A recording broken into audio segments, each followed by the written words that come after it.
প্রিয় শিক্ষার্থীরা, আজকে আমি 2.1-11 নম্বর অঙ্কের সমাধান করব। তো সবাই আমার সাথে থাকবি। আশা করি সবাইকে আমি ভালোভাবে বোঝাতে পারবো।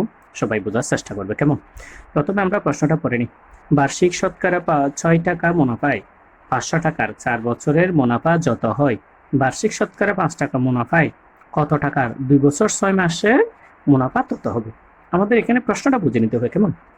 প্রথমে যদি আমরা কমা পর্যন্ত এই প্রশ্নটা বুঝে নিই, তাহলে এখানে কি বলেছে, কি কি দিয়ে আছে, এগুলো আমাদের আগে জেনে নিতে হবে, কেমন? তাহলে বার্ষিক শতকরা 6 টাকা, এটা হচ্ছে মুনাফার হার। আর এটা হচ্ছে মুনাফায় 5 টাকার, এটা হচ্ছে কি মূলধন 4 বছর, এটা হচ্ছে আমার সময়, কেমন? তাহলে তিনটা মান যদি দেওয়া থাকে, এখানে আমাদের মুনাফা যত হয়, এই যে মুনাফা আয়ের মানটা বের করতে হবে। একদম সহজ না? এই তিনটা মান দিয়ে আয়ের মান বের করে ফেলতে পারবো। এরপর আমরা এটা কাজ করবো। আগে আমরা কমা পর্যন্ত কাজটা সেরে নিই, কেমন? এখন আমরা লিখবো দেওয়া আছে, দেওয়া আছে মুনাফার হার, মুনাফার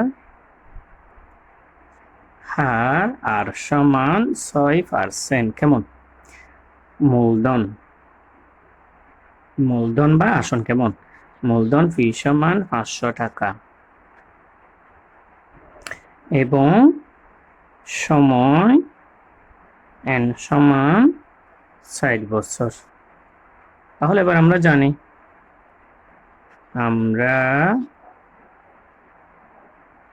জানি মুনাফা আই সমান কি পি আর এন। অবশ্যই আমরা এটা জানি। পি এর জায়গায় 500, আর এর জায়গায় 6%, এটাকে 6%, এটা আমরা এখানেও ভাঙতে পারি। আচ্ছা, এখানে ভাঙবো। এনের জায়গায় 4 বছর, কেমন? তাহলে 500 গুণ, এটা হবে 100/6, 6 থাকলে 6, 7 থাকলে 4, যা থাকে তা এখানে উপরে চলে যাবে, ইন্টু 4। এই 100 500-র মধ্যে কয়বার? 5 বার। আবার গুণ করি, 530, 500 কত? 30, 37 কত? 120, 37 কত? 120। এটাই হচ্ছে আমার মুনাফা, কেমন? এই যে প্রথম অংশের মুনাফাটা পেয়ে গেছি। এখানে মুনাফা যত হবে, বার্ষিক শতকরা 5 টাকা মুনাফায় কত টাকার 2 বছর 6 মাসে মুনাফা তত হবে, মানে এই মুনাফাটা হবে।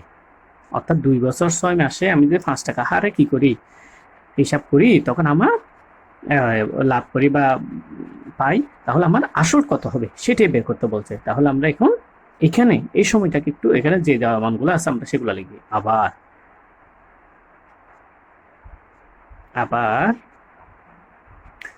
মুনাফার হার, আবার মুনাফার হার আর সমান 5%। তারপরে সময় এন সমান, সেখানে দিয়ে আছে 2 বছর 6 মাস। আচ্ছা, 6 মাসে কত বছর কেউ জানো? হ্যাঁ, 6 মাসে হচ্ছে 2/1 বছর বা 0.5 বছর। তো এটাকে আমরা এইভাবে করতে পারি, কেমন? 2 যোগ 12/6 বছর, 2 যোগ, কাটারি করলে এখানে 2, এখানে 1, এই যে 2/1 বছর। তাহলে এটা হবে 2/4 যোগ 1 সমান 2/5 বছর, কেমন? এটা হচ্ছে সময়। আচ্ছা, আমাদের মুনাফা যেহেতু আমরা আগে পেয়েছি, তো মুনাফা আছে, এখন আর পেয়েছি, সময় পেয়েছি, তাহলে পাইনি কি পাইনি? আমরা জানি এটা আমরা জানি আসল পি সমান আই ইন্টু আর এন। এইটা আমরা এই জায়গায় মানগুলো বসাই দিব। আয়ের জায়গায় কত হবে? 120, একদম ইজি। 120। আর এর জায়গায় কত হবে? 5%, 5%। এন এর জায়গায় কত হবে? 2/5, কেমন? একদম সহজ না? আচ্ছা, তাহলে এভাবে আমরা দিই 120, এটা হবে 100/5, এটা হবে 2/5, ফাঁস। কেমন? এই কাজটা আমরা এই জায়গায় করতে পারি। হ্যাঁ, এই জায়গায় করতে পারি।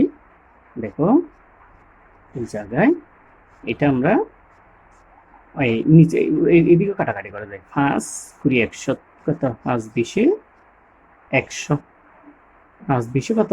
100। এখন নিচে নিচে গুণ, উপরে উপরে গুণ। তাহলে এদিকে একদম উপরে থাকবে সমান, একদম উপরে থাকবে 120, নিচে হবে হ্যাঁ 5 20 দুগুণ 40, উপরে হবে 5। ব্যাস, আমাদের কাজ প্রায় শেষের দিকে।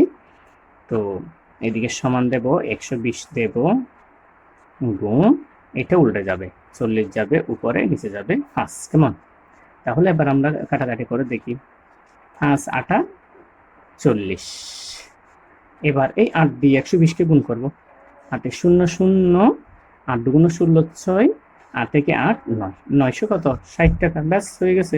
এটাই হচ্ছে আমাদের মেইন এই মূলধন বা আসল। কেমন? তাহলে এই অঙ্কটাই এইভাবে আমরা যদি করি তাহলে অবশ্যই আমাদের মনে থাকবে। খুব সুন্দরভাবে আমি করার চেষ্টা করেছি। তো প্রথমত আমাদের প্রশ্নটা বুঝে নিতে হবে। প্রশ্ন যদি বুঝি তাহলে অবশ্যই পারবো। দেখবো একদম সহজ। শুধু আমাদের যে প্রতীকগুলো আছে এগুলোর মান কোনটা কি সেটা ধরে দিতে পারলে হয়ে গেছে। এই যে আই সমান 120 হয়ে গেল, এরপর আর এন দেয়া আছে, আইটাকে এখানে ইনক্লুড করবো। কেমন? তারপরে আরেকটা মান পি এর মানটা, পি এর জায়গায় আমরা কি করব, অর্থাৎ আসল পি সমান যে সূত্রটা আমরা পেয়েছি সেখানে মানগুলো বসাই দিলে ব্যাস হয়ে গেছে। আমাদের এরকম কাটাকাটি যোগ বিয়োগ করে যেটা আছে সেটাই হবে আমাদের আসল। কেমন? তাহলে এইভাবে বারবার করবে, চেষ্টা করবে, আশা করি পারবে। প্রথমত আমাদের প্রশ্নটা ভালোভাবে বুঝে নিতে হবে। প্রশ্নটা যদি আমরা ভালোভাবে বুঝে নিই তাহলে অবশ্যই পারবো। কেমন? ওকে, তো আজকের মতো আমি এই ক্লাস থেকে বিদায় নিচ্ছি। সবাই ভালো থাকবে, সুস্থ থাকবে। আল্লাহ হাফেজ।